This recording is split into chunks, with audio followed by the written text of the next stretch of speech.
nitwa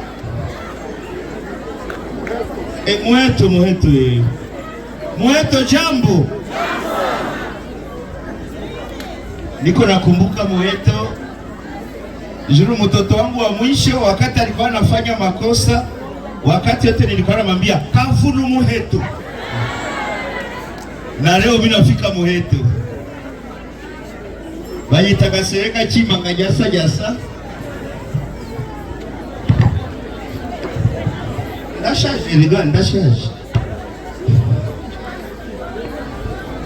Na leo niliambia guverneri nikasema, nyamuneka kama unaenda Muheto usiniache na mimi nikione population ya Muheto. Lakini sasa vile sie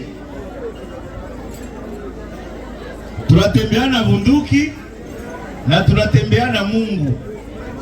Hakuna kenda fanya na si atia Mungu mbele.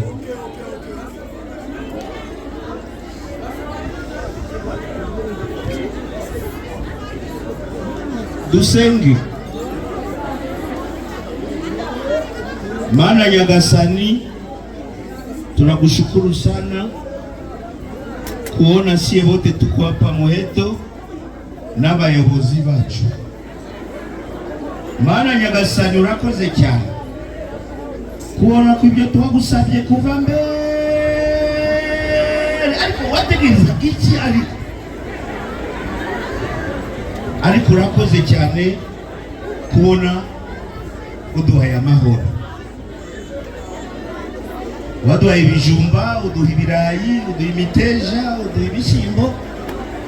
Reba uduhaye n'abayobozi beza. Mana Nyagasani turagushimiye. Sasa uwimigisha Corneille Nanga, coordinateur wa FC M23, uwimigisha Bertrand Bisimwa mungirije, uwimigisha guverneri wacu wa Nord Kivu, uwimigisha vice guverneri wetu Shadrack Amani, uwimigisha ushinzwe renseignement yacu yose Basile, uwimigisha ushinzwe recrutement Gafishi Semikole, uwimigisha Alice ushinzwe uwimigisha abakada bose ba M23. Mana Nyagasani ndikugusaba ziriya ngegera ziri kudutera zikatuzanamo ivangura ry'amoko, ubice.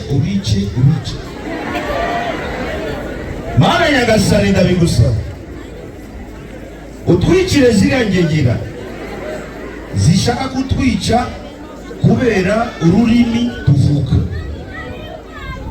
Utwicire adui ushaka kutwica ngo kuko dufite izuru, ngo duko dufite amenyo, ngo niba amatwi yacu ameze gute. Ubatwicire Nyagasani. Nyagasani Mana ndakomeza ngusaba niti ntabyo ufite byo kurya bya none, urebe ukuruza kumfasha Mana Nyagasani. Zikumvishije amasengesho yanjye ku izina rya Yesu, amen. Shimbuka yanjye ko nagize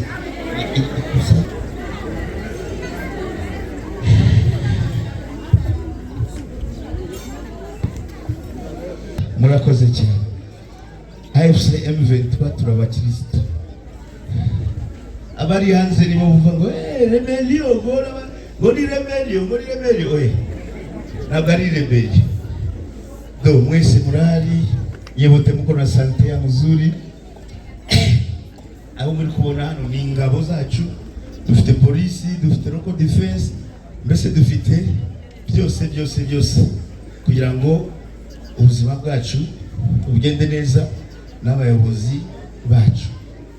Reba imyaka mfite, ndacyafite imbunda yanjye, ntabwo nzemera tena agasuzuguro. Mfite umunyafu,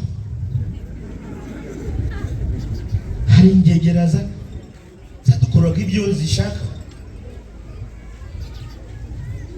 Arigera natekereza ngo ati eske bariya nibo babyara abana b'abasore gusa cyangwa ntabwo umuntu yava mu birometero 5,000 ngo aje kuba umupolisi hano imuheto agucunge agufunge agukubite nuvuga n'ikinyarwanda ukubitwe uri iwanyu. Reba imyaka yanjye ariko inkoni ndayifite nukuri kw'Imana. Imana niyo yatuzaniye FM23. Ngewe nta kintu mfite naha M23 uretse abana banjye nabyaye nabo bakomeze barurwanire.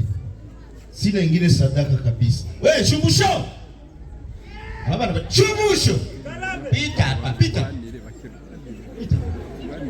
wino ari ibiri biki nisho katazi ibi bitu bya hivi nisho katazi rumva nani sibo man sibo hano